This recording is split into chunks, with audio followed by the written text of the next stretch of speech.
My mom is the only family member whose drug use, uh, my mom is the only one, there's four people in my family that are drug addicts.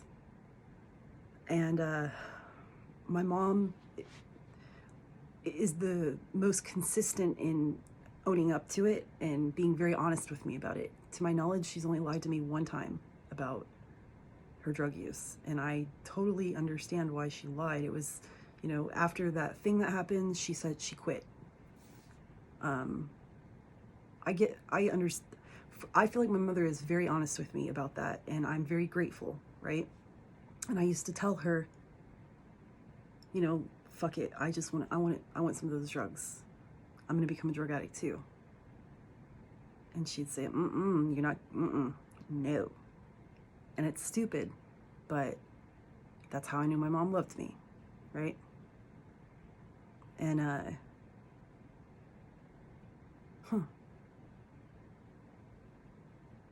it's,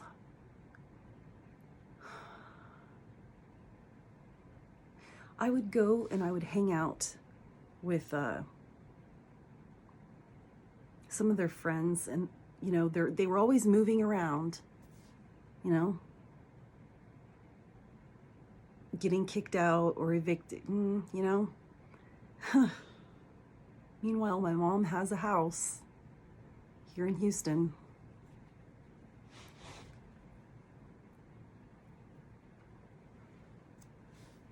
I go to hang, I just can't tell you how frustrating it is to deal with drug addicts. Oh my God, the things that they do lie about, the way they point the finger at the other person, like whether it's people that are dating, doing drugs together, people that are related doing drugs together, or best friends doing drugs together, like they might be partners in crime, but they're always blaming shit on the other one, always. It's fucking weird. But there's this, a different kind of like bond or loyalty or something that they're committed to, but they're always selling each other out at the same time. It's so hard to describe. So I eventually would steal drugs from my mom's purse, and I started doing drugs, and they didn't work. Like I said, I dabbled in high school, and I remember I would play cards and I'd be in the zone and I'd have so much fun.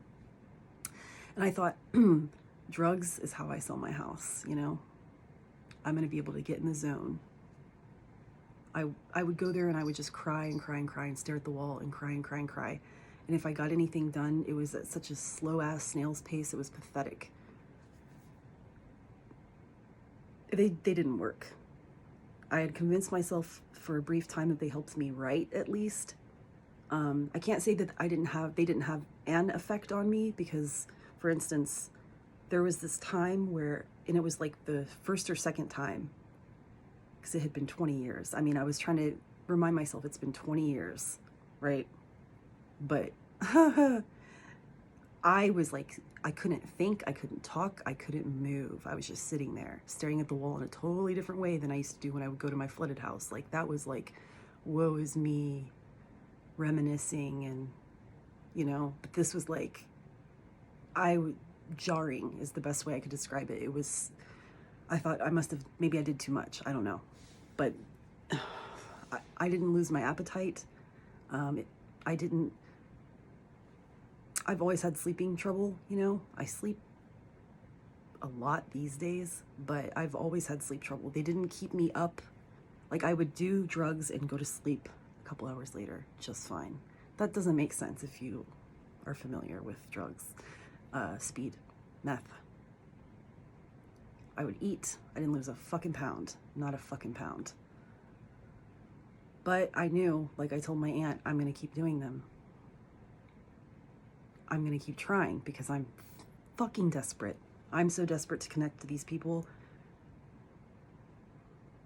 And they think I'm this snooty, elitist asshole, right? Well, they'll stop thinking that, because I'll be one of them. Just none of those things were how it panned out, When I would go to, and when I would hang out with their friends or whatever, whenever we would be moving all their shit to a new place, people would steal from me, and I would show up with like a pack of cigarettes for everybody and a soda. And I'm like, they're not going to steal from me now. I'm giving them cigarettes and a soda. It's just really naive.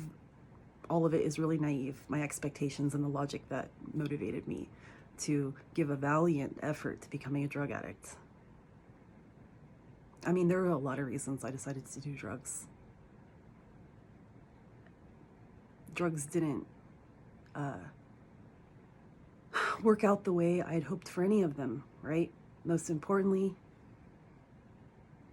I wanted to get wasted and fucking forget I lost a baby. That I lost so much, right? But my baby, I wanted to forget so bad.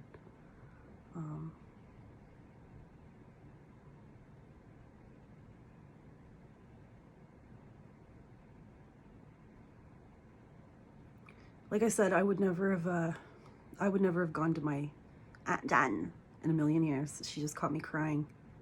But after that conversation, I felt good about things. I really did. Okay, I'm seeing the light at the end of the tunnel here. And then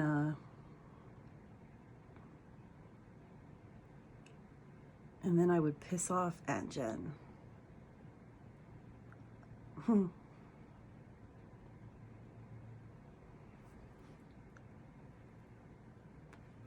But the thing about that is because I've racked my fucking brain, like, what the fuck was her problem with me? And of course, I have to guess. This is what I guess, right? Because I've been through the gambit. Maybe it was this one thing or this one thing or this one thing, but she won't give me the time of day. And when I tried to, the time that I like, you're getting icy with me, tell me what it is. I miss us having a decent relationship, you know, like and then she told me everything was fine.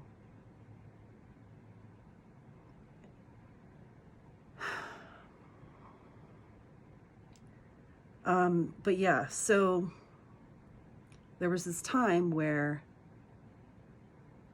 I said something was silly. But there is no fucking way anybody on the planet is that pathetic. So no matter what I think of my Aunt Jan now, she's not pathetic enough to have done what she did because I said something was silly. Right? But